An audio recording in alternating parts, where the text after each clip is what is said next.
জুমার দিনে সবচেয়ে উত্তম পোশাক পরে আসবেন। আসার পর সকাল সকাল গোসল করে সুগন্ধি ব্যবহার করে পায়ে হেঁটে যে ব্যক্তি আসে এবং ইমামের এই যে কাছাকাছি বসে, ইমামের কাছাকাছি বসার পরে খুতবা মনোযোগের সাথে শ্রবণ করে এবং খুতবার মাঝখানে কোনো কথা বলে না, কাউকে ডিস্টার্ব করে না। এরপর ইমামের সাথে নামাজ আদায় করে এই ব্যক্তির আমল নামায় যে নেকি লেখা হবে, নবীজি বলছেন সে যে প্রত্যেক পদক্ষেপ ফেলে এখানে এসেছে তার বিনিময়, একটা পদক্ষেপের বিনিময়ে 1 বছরের নফল রোজা আর 1 বছরের নফল তাহাজ্জুদের নেকি তার আমল নামায় লিখে দেওয়া হবে। এই কাজগুলো আমরা জুমার দিন খুব সহজেই করতে পারি। আল্লাহ পাক আমাদের জুমাকে মূল্যায়ন করার তৌফিক দান করুন।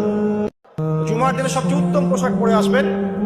আসার পর সকাল সকাল গোসল করে সুগন্ধি ব্যবহার করে পায়ে হেঁটে যে ব্যক্তি আসে এবং ইমামের এই যে কাছাকাছি বসে, ইমামের কাছাকাছি বসার পরে খুতবা মনোযোগের সাথে শ্রবণ করে এবং খুতবার মাঝখানে কোনো কথা বলে না, কাউকে ডিস্টার্ব করে না।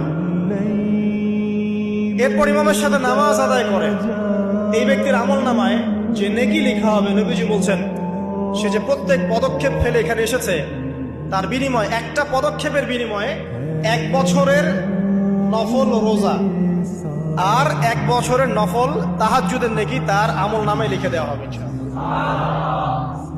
এই কাজগুলো আমরা জুমার দিন খুব সহজেই করতে পারি। আল্লাহ পাক আমাদের জুমাকে মূল্যায়ন করার তৌফিক দান করুন।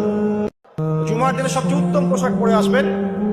আসার পর সকাল সকাল গোসল করে সুগন্ধি ব্যবহার করে পায়ে হেঁটে যে ব্যক্তি আসে এবং ইমামের এই যে কাছাকাছি বসে, ইমামের কাছাকাছি বসার পরে খুতবা মনোযোগের সাথে শ্রবণ করে এবং খুতবার মাঝখানে কোনো কথা বলে না, কাউকে ডিস্টার্ব করে না। এরপর ইমামের সাথে নামাজ আদায় করে এই ব্যক্তির আমল নামায় যে নেকি লেখা হবে, নবীজি বলছেন সে যে প্রত্যেক পদক্ষেপ ফেলে এখানে এসেছে তার বিনিময়, একটা পদক্ষেপের বিনিময়ে 1 বছরের নফল রোজা আর 1 বছরের নফল তাহাজ্জুদের নেকি তার আমল নামায় লিখে দেওয়া হবে। এই কাজগুলো আমরা জুমার দিন খুব সহজেই করতে পারি। আল্লাহ পাক আমাদের জুমাকে মূল্যায়ন করার তৌফিক দান করুন।